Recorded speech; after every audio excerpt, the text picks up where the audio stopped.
हरे कृष्णा। श्रील प्रभुपाद की जय। एक आम का पेड़ था और उसमें बहुत फल थे। अच्छा आम का पेड़ था, पर उसके ऊपर दो लोगों का झगड़ा हो गया। दोनों कह रहे हैं ये मेरा मेरा पेड़ है, और ये झगड़ा पहुंचा अंत में राजा के पास। राजा ने बोला, सच बताओ ये पेड़ किसने लगाया है? दोनों कह रहे हैं हमने लगाया है, बीज भी हमने बोया, उसको सींचा भी, उसको बड़ा भी किया, सब कुछ मैंने किया। ये गलत व्यक्ति है, ये अधिकार जता रहा है। दोनों के बीच में बहुत देर तक बहस हुई और राजा को कुछ भी समझ में नहीं आया कि वास्तव में ये पेड़ किसने लगाया है। फिर राजा ने दोनों को बोला कि तुम लोग दोनों घर चले जाओ। इसके बाद अपने लोगों को राजा ने भेज दिया टेस्ट करने के लिए। तो जिसने पेड़ लगाया उसका नाम मदन हुआ, जो दूसरा था वो सदन हुआ। तो मदन और सदन, पेड़ लगाने वाला मदन, नहीं लगाने वाला सदन।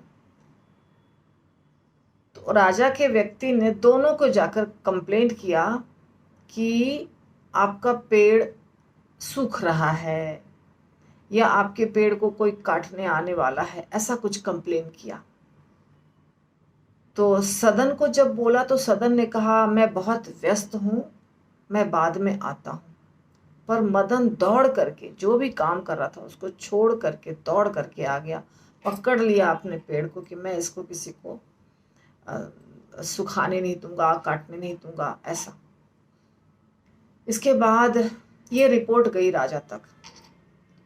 फिर राजा दोनों को बुलाया और बोला कि सच सच बताओ किसने लगाया। थोड़ा सा तो राजा को समझ में आ गया था कि शायद मदन ने ही लगाया है, फिर भी पक्का करना था, गलती नहीं हो जाए।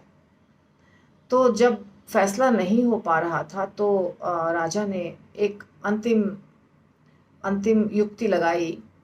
राजा ने कहा, तुम लोग दोनों नहीं मान रहे हो तो हम क्या करेंगे, पेड़ को काट देंगे और जो जमीन है उसको दोनों में बराबर बराबर बांट देंगे। तो हो गया, तुम लोग अपना अपना वापस नया पेड़ लगाओ, क्या जरूरत है इस पेड़ को रख के झगड़ा करने की। तो इस बात पर सदन ने कहा, ठीक है चलेगा, आप पेड़ को काट दीजिए और हम लोग को आधी आधी जमीन दे दीजिए।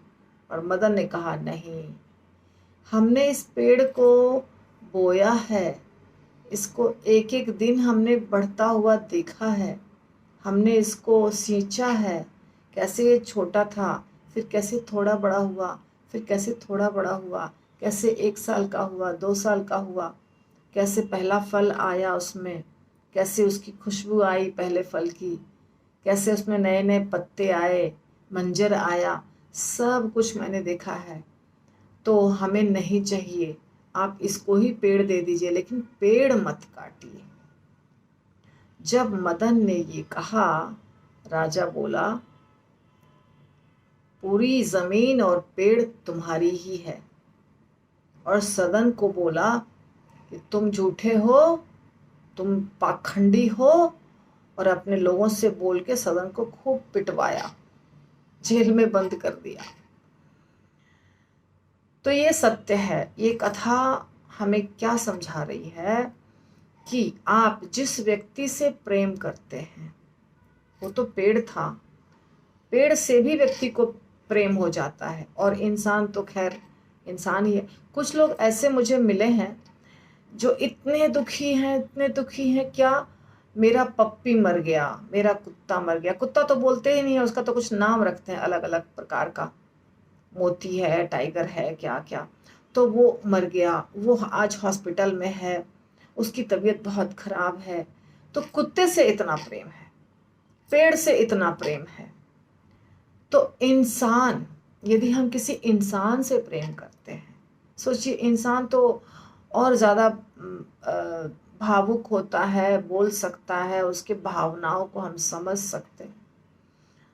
और यदि वो इंसान हमारा रिश्ते नाते वाला व्यक्ति है, जैसे हमारा पुत्र है, पति है, भाई है, बहन है, माँ है, बाप है, कुछ भी, तो उससे यदि हम प्रेम करते हैं तो हम उसके वो हमसे दूर भी रहे पर वो खुश रहे, ऐसा हम सोचेंगे, है ना।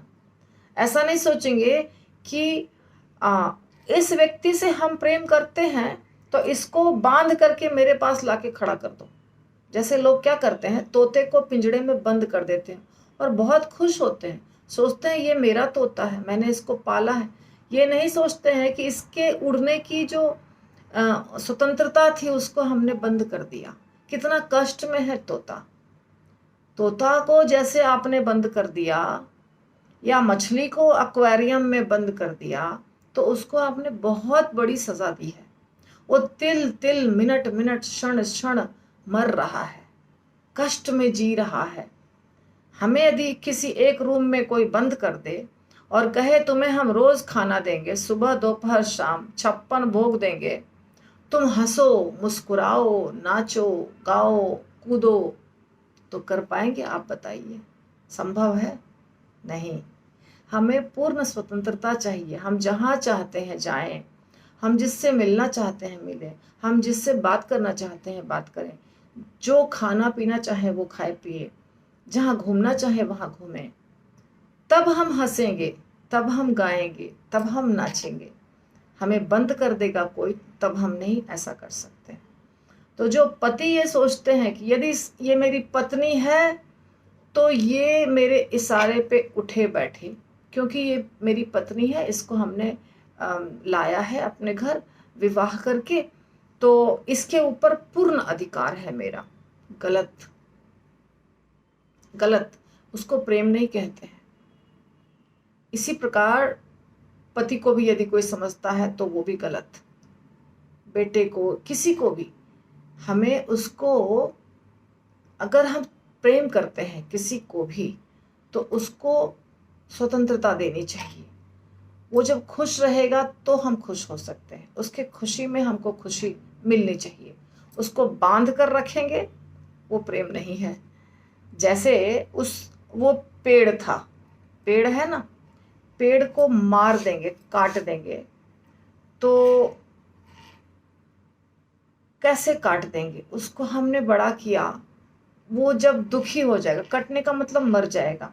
इसी तरह हम किसी व्यक्ति को जबरदस्ती कहेंगे कि तुम ऐसा करो, जबरदस्ती, उसकी इच्छा नहीं है फिर भी, तो वो व्यक्ति तो दुखी होगा। और जब वो व्यक्ति दुखी होगा तब आपको अच्छा लगेगा। क्यों? क्योंकि ये मेरा गुलाम है, इसको हमने लाया है तो ये हमारे इशारे पर नाचे।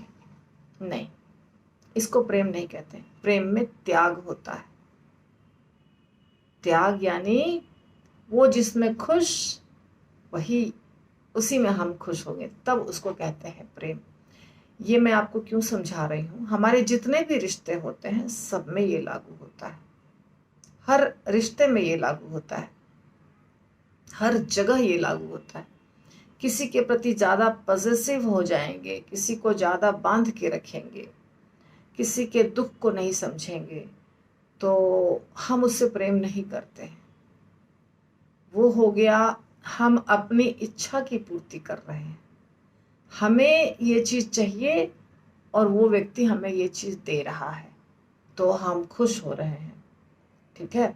जैसे हम चाहते हैं कि हमारा जो भी है, बेटा बेटी या पत्नी या पति या जो भी है, वो ऐसा पहने, ऐसा ओढ़े, ये पढ़ाई लिखाई करे, इतना मार्क्स लाए, इस कॉलेज में पढ़ाई करे, इंजीनियरिंग करना है तो इंजीनियरिंग ही करे। हमने बोला कि इंजीनियरिंग करना है तो दूसरा कोई पढ़ाई नहीं करनी चाहिए उसको। तो ये सब जो हम उसके ऊपर इम्पोज करते हैं, उसके ऊपर लादते हैं अपनी मर्जी, ये प्रेम के लक्षण नहीं है। प्रेम के लक्षण ये होते हैं कि जिससे प्रेम करते हैं उसको खुश रखना। वो खुश रहे तो हम खुश, वो दुखी तो हम दुखी। हम कष्ट करके उसके लिए सब कुछ करेंगे तो वो प्रेम है। जैसे गोपियाँ, कथा आपको पता है ना, नारद मुनि गए एक बार भगवान के पास और कहा कि आपका सबसे बड़ा भक्त कौन है? तो भगवान ने कहा, नारद मुनि को लगता था कि मैं बहुत अच्छा भक्त हूँ, या बहुत सारे भक्तों के बारे में उनको लगता होगा। तो भगवान ने जानबूझ करके एक लीला की कि नारद मुनि को कहा कि मेरे सिर में बहुत दर्द हो रहा है, तुम्हारे प्रश्न का उत्तर मैं दूंगा, लेकिन मेरा सिर दर्द पहले खत्म हो जाए फिर। तो क्या, कैसे खत्म होगा आपका सिर दर्द, आप बताइए, मैं सब कुछ करने के लिए तैयार हूँ। भगवान ने कहा, मुझे भक्त के पैर की धूल चाहिए बस। मेरे कोई भी भक्त हो, मेरा जो भक्त है उसके पैर की धूल लाके मेरे सिर पे लगा दो, मेरा सिर दर्द समाप्त हो जाएगा। नारद मुनि बोले, सोचे मन में कि मैं तो नहीं दे सकता हूँ, भगवान को अपने पैर की धूल कैसे दूंगा, मतलब ये तो बहुत बड़ा अपराध हो जाएगा, बहुत बड़ा पाप हो जाएगा, भगवान है ये।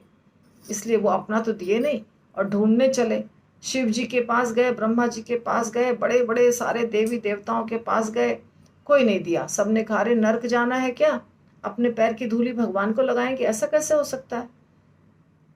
अंत में गोपियों के पास गए। गोपियों ने कहा, अरे रुक जाइए नारद मुनि, आप यहीं 2 मिनट के लिए रुक जाइए। और एक चादर फैला दिया यमुना के तट पे। सारी गोपियां गई, पानी में छप्पड़ छप्पड़ छप्पड़ करके आई। यमुना के तट की मिट्टी के ऊपर पैर रखा, गीला पानी, गीला पैर, मिट्टी पूरी लग गई पैर में।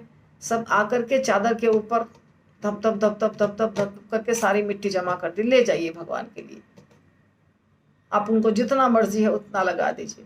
नारद मुनि ने कहा, अरे तुम लोग पागल हो क्या, भगवान के सिर पर तुम्हारे पैर की मिट्टी लगेगी तो तुमको तो नर्क हो जाएगा, समझ में नहीं आ रही है बात क्या। गोपिया ने कहा, तो नर्क हो जाएगा तो हो जाएगा, भगवान का सिर दर्द ठीक करना ज्यादा महत्वपूर्ण है, हम कहाँ जाएंगे उसके बाद ये सोचने का समय भी नहीं है, और इससे कुछ फर्क भी नहीं पड़ता है। नर्क स्वर्ग कहीं जाए हम, कृष्ण का सिर दर्द सही होना चाहिए। तब नारद मुनि को समझ में आया क्यों कहा जाता है कि गोपियां सबसे बड़ी भक्त हैं।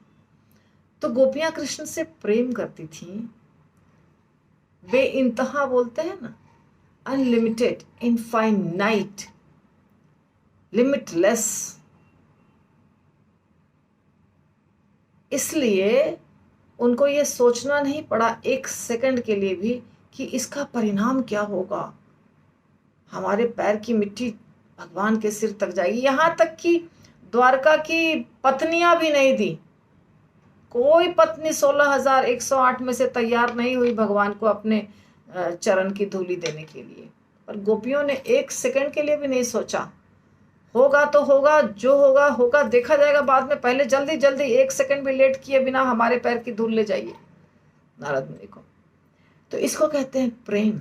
इसीलिए गोपियों के प्रेम का उदाहरण दिया जाता है सब जगह। असली जो प्रेम है उसमें हम जिससे प्रेम करते हैं, बस उसकी मुस्कुराहट, उसकी खुशी, उसका हर चीज देखा जाता है कि वो कैसे खुश है। तो हमारे जो रिश्ते नाते होते हैं भक्तों के बीच, काउंसलर काउंसली के बीच, या घर के रिश्ते जितने होते हैं, माँ बाप भाई बहन, उस सब के बीच भी यही लागू होता है। और यदि प्रेम नहीं है तो हर जगह समस्या, प्रेम है तो हर जगह अच्छा। तो यदि आप कहीं भी जिस भी रिश्ते से हैं, तो यदि आपको वहाँ पे लग रहा है कि अच्छा रिस्पांस नहीं आ रहा है या कुछ, तो कृपा करके इस बात पर ध्यान दीजिए कि प्रेम का मतलब ये नहीं होता है कि हम उसको बांध कर रखेंगे, हमें उसको, हाँ ये है ज़रूर कि पत्नी है तो लिमिट तो होगा कि रात को इतना बजे घर आ जाना है, किसके साथ घूमने घूमने फिरने जा रही हो वो ध्यान रखना, कैसे कपड़े पहन रही हो वो ध्यान दे रखना, अच्छा से अच्छे कपड़े पहनने हैं, या जहाँ भी जा रही हो आ रही हो हमें बता के जाना है, बस इतना कर सकते हैं। ये तो गलत नहीं है, ये सही है। लेकिन फिर भी उसकी खुशी किस में है ये देखना आवश्यक है। हर व्यक्ति का, पति पत्नी की बात नहीं हो रही है, हर व्यक्ति की खुशी, जिससे हम प्रेम करते हैं उसकी खुशी में हमारी खुशी होनी चाहिए। भक्त की खुशी होती है जब भगवान खुश होते हैं, और भगवान खुश होते हैं जब भक्त खुश होते हैं। ये तो भगवान और भक्त के बीच भी यही चीज़ है।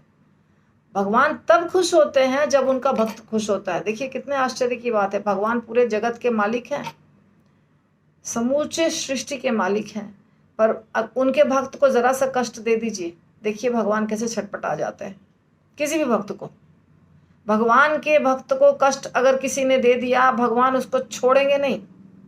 आप अनेकों उदाहरण है, देख लीजिए।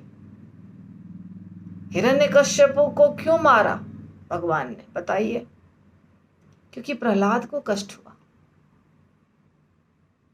हिरण्यकश्यपु को इसलिए मारा क्योंकि प्रहलाद को कष्ट हुआ। और एक हिरण्यकश्यपु नहीं, अनेकों हिरण्यकश्यपु जैसे लोग हैं जिनको भगवान इसीलिए दंड देते हैं क्योंकि कोई यदि भगवान का भक्त है, उसको हम सताते हैं तो भगवान को ये बर्दाश्त नहीं होता है।